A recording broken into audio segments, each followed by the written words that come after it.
जब काल अपनी शक्तियों को जागृत करने का तरीका खोजने की कोशिश कर रहा था, तब गार्ड अपनी नियमित गश्त कर रहे थे और जांच रहे थे कि कौन-कौन से नए छात्र पहले ही जाग चुके हैं। जिन छात्रों के शरीर सबसे मजबूत होते थे, वे हमेशा सबसे पहले जागते थे, लेकिन यात्रा शुरू हुए अभी केवल आधा दिन ही हुआ था, इसलिए वे अभी ज्यादा उम्मीद नहीं कर रहे थे। सर, एक कमरा पहले ही सक्रिय हो गया है। कमरा 12 है। काल नाम का एक लड़का, कोई उपनाम दर्ज नहीं है, गश्त करने वाले गार्ड ने ट्रेन के अगले हिस्से में अपने कमांडर को रिपोर्ट दी। उसकी क्लास क्या है? क्या हमने उसे अभी तक किसी स्किल को सक्रिय करते देखा है? जनरल ने पूछा। अभी तक कुछ नहीं। उसके पास एक अजीब क्लास मार्किंग है, 3 पंजों के निशान, गार्ड ने जवाब दिया। जनरल ने अपने सहायकों को इस क्लास की जानकारी खोजने का इशारा किया, लेकिन कई मिनट बीत जाने के बाद भी कोई जानकारी नहीं मिली। उनके रिकॉर्ड में कुछ दूसरे निशान इससे मिलते जुलते थे, लेकिन बिल्कुल ऐसा कोई निशान नहीं मिला। ठीक है, फिर उसे खुद ही इसका पता लगाना होगा।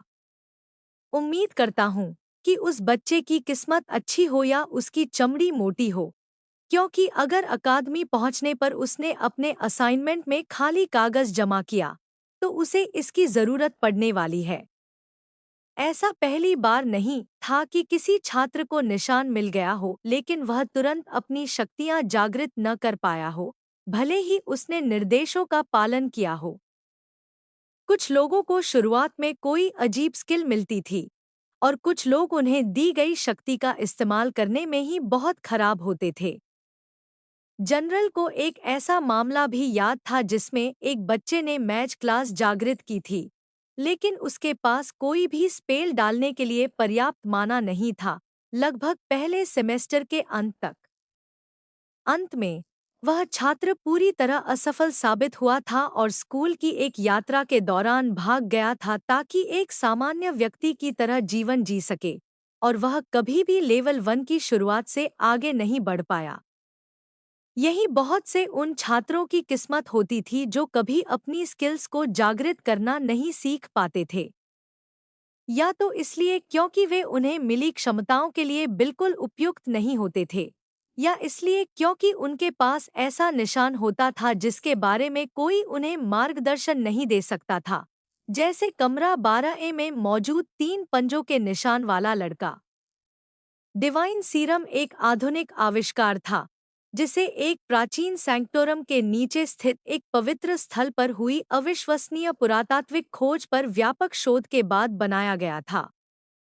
उस खोज में सिस्टम स्टोन्स नामक एक प्राचीन डिवाइन डिवाइस की आंतरिक कार्यप्रणाली का विस्तार से वर्णन किया गया था। वह उपकरण स्वयं टूट चुका था, लेकिन उसके भीतर मौजूद एक ऐसी शक्ति अभी भी बनी हुई थी जिसकी शुरुआत में पहचान नहीं की जा सकी थी।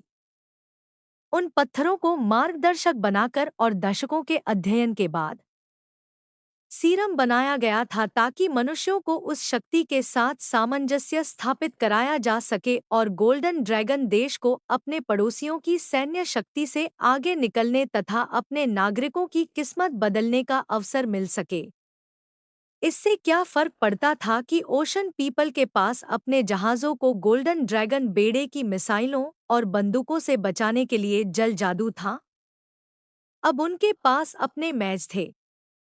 यहाँ तक कि अगर बीस्ट लैंड्स के अनियंत्रित राक्षस हमला करते, तो उनके पास शक्तिशाली स्किल्स वाले योद्धा और गार्डियंस थे जो सबसे भयंकर जादुई जीवों को भी आसानी से काट कर गिरा सकते थे। यही डिवाइन सीरम का रणनीतिक महत्व था, और यही कारण था कि हर वह छात्र जिसे इसके अनुकूल पाया जाता था, सेना अपने साथ ले जाती थी और उसे राष्ट्र के रक्षक के रूप में मिलने वाले कर्तव्यों और जिम्मेदारियों के लिए गहन प्रशिक्षण दिया जाता था। हालांकि जीवन केवल सैन्य प्रशिक्षण और कर्तव्य तक सीमित नहीं था। अगर ऐसा होता, तो इसमें कोई संदेह नहीं था कि सीरम के अनुकूल और नई शक्तियां प्राप्त कर चुके राष्ट्र के भावी रक्षक अधिकारियों के विरुद्ध विद्रोह कर देते और या तो देशद्रोही बन जाते या तख्तापलट कर देते।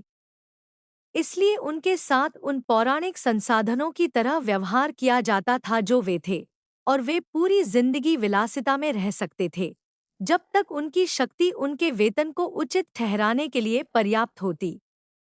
एक बार जब वे गोल्डन डिवाइन अकादमी द्वारा उनके सामने रखी गई सभी परीक्षाएं पास कर लेते, तो उन्हें चर्च से आधिकारिक उपाधियां भी मिलतीं, साथ ही ढेर सारे कानूनी और सामाजिक लाभ भी। समाज हमेशा से अमीर और शक्तिशाली लोगों का रहा था, लेकिन अब इस वाक्य ने बिल्कुल नया अर्थ ले लिया था।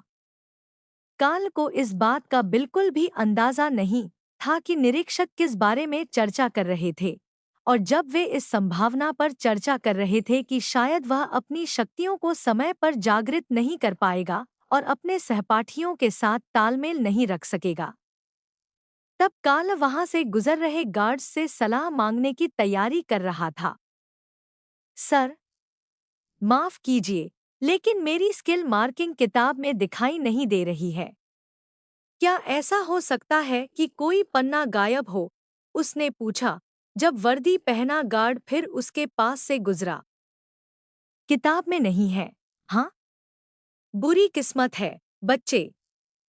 किताब में केवल सामान्य मार्किंग्स शामिल हैं, वे जो 90% नए छात्रों को मिलती हैं, लेकिन दूसरी संभावनाएं भी होती हैं। इंजेक्शन एक रहस्यमय दिव्य शक्ति है, और कभी-कभी वे ऐसे परिणाम देते हैं जिन्हें कोई नहीं समझता। मैं तुम्हें सबसे अच्छी सलाह यही दे सकता हूँ कि हर चीज आजमाओ, और जो भी सही महसूस हो, शायद वही सही होगा। अगर तुम्हारी किस्मत अच्छी रही, तो कक्षाएं शुरू होने से पहले तुम कुछ शक्तियां जागृत कर लोगे। गार्ड ने आगे कहा, हम दोनों के बीच की बात है। तुम अकादमी पहुंचने से पहले उन शक्तियों को जागृत करना चाहोगे। एलीट छात्र पावर रैंकिंग को लेकर बहुत खास होते हैं, और अगर तुम ऐसा नहीं कर पाए, तो तुम स्कूल की शुरुआत बिल्कुल सबसे नीचे से करोगे। धन्यवाद। लेकिन क्या आपने पहले कभी ऐसा निशान देखा है? काल ने उत्सुकता से पूछा। गार्ड ने अपनी आस्तीन ऊपर की और भालू के पंजे की तस्वीर दिखाई, जो एक ड्रुइड का निशान था। गाइड के अनुसार ड्रुइड प्रकृति के जादू का इस्तेमाल करने वाले लोग थे जिनका जानवरों के साथ विशेष जुड़ाव होता था।